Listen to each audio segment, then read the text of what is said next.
Hi, I'm Ben Kirk of Inspired Schools, and today I want to talk to you about Joe Average. No, he's not in the lesson behind me. Joe Average is that child, the middle of the road child in your lessons, and I don't mean that in a mean way. I mean the child that behaves themselves, is quite quiet perhaps, gets on with the lessons.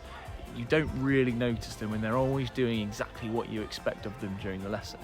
They're not somebody at the top perhaps who is exceeding expectations, performing at a really high level in PE or even in the classroom, and they're not somebody who perhaps is causing low-level disruptions or perhaps high-level disruption in your lessons, someone that is always on your radar for things perhaps they shouldn't be on your radar for. But that child, we all know the child that I'm talking about, the one who's in the middle, doesn't necessarily put their hands up during the lesson. What can we do to ensure that that child is progressing, that they're enjoying themselves in lessons? For us at Inspired Schools, those children that are in the middle, it's vitally important that we differentiate lessons, that every child can achieve success, not just the ones at the top, not the ones in the middle, and not just the ones at the bottom, every child in the lesson. So if we differentiate it so that everyone's achieving success, maybe it's through the skill that's being done, maybe it's through the space that they're performing in, maybe the task is completely different, but that will ensure that every child is progressing during the lesson. And then micro-teaching comes in. It's not enough to just set out games and activities in, let's say, 3 to 5 different groups that are differentiated.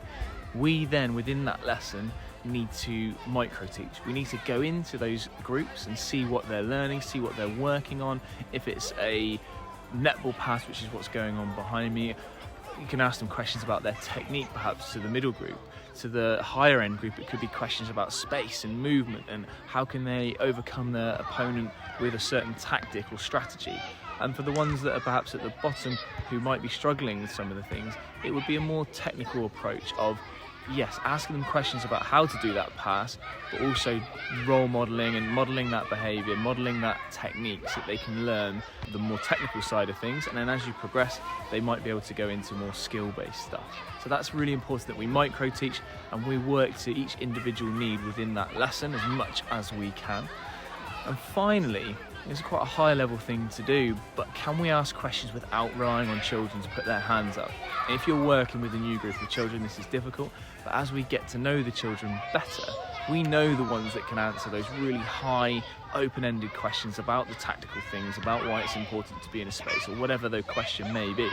But we can then ask questions specifically to certain children who we know will be able to answer, or how to do a chest pass with their arms, elbows wide, and we know the children that can answer those questions. So everyone in that lesson can achieve success through the specific questions that we ask, and this can be a part of your planning. It doesn't necessarily need to be on the spot ad hoc.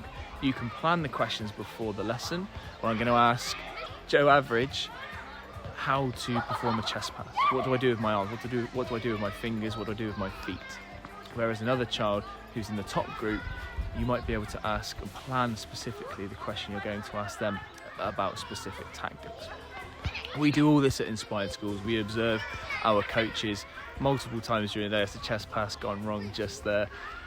We observe our coaches multiple times during the year to ensure that the lessons are of a really high standard so that the children are progressing and most importantly they're having fun and are active. If you want to know more about what we do at Inspired Schools, our coaching team or Inspired Playgrounds, you can visit our website at inspiredschools.co.uk.